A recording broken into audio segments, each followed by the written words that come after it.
দশকের অপেক্ষা। অবশেষে নানা জটিল প্রক্রিয়া অতিক্রম করে ফুয়েল লোডিং কার্যক্রমের মধ্য দিয়ে পরমাণু বিদ্যুৎ উৎপাদনের যুগে পা রাখছে বাংলাদেশ।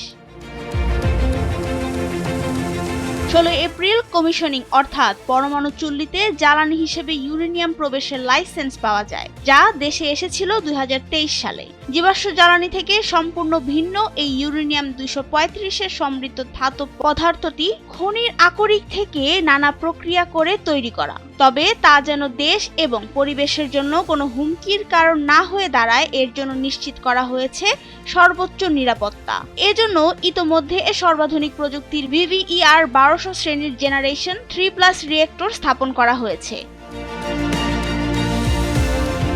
দেশের অন্যান্য বিদ্যুৎ কেন্দ্র থেকে 3 থেকে 4 গুণ বেশি সার্ভিস লাইফের এই কেন্দ্রে মাত্র 1 গ্রাম ইউরেনিয়াম দিয়ে 24,000 ইউনিট বিদ্যুৎ উৎপাদন করা সম্ভব হবে। ফুয়েল লোডিং কার্যক্রম সফলভাবে সম্পন্ন করতে বিজ্ঞান ও প্রযুক্তি মন্ত্রণালয়, বিদ্যুৎ জ্বালানি ও খনিজ সম্পদ মন্ত্রণালয় এবং রাশিয়ার নির্মাণকারী প্রতিষ্ঠান রোসাটম একযোগে কাজ করছে। এ বিষয়ে বিজ্ঞান ও প্রযুক্তি মন্ত্রী ফকির মাহবুব আনাম বলেন, ফুয়েল লোডিং শেষে আগামী আগস্টে আলোচিত 300 মেগাওয়াট বিদ্যুৎ জাতীয় গ্রিডে দেওয়া যাবে। এটাকে 500 মেগাওয়াটে উন্নীত করার চেষ্টা করা হবে।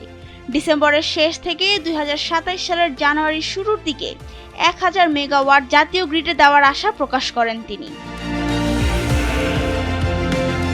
পারমাণবিক চুল্লি দ্বারা উৎপাদিত জ্বালানি খরচ জীবাশ্ম জ্বালানির বিদ্যুৎ কেন্দ্রের তুলনায় অনেক কম এবং প্ল্যান্ট রক্ষণাবেক্ষণ ও পরিচালনা ব্যয় যে কোনো বিদ্যুৎ কেন্দ্রের তুলনায় কম।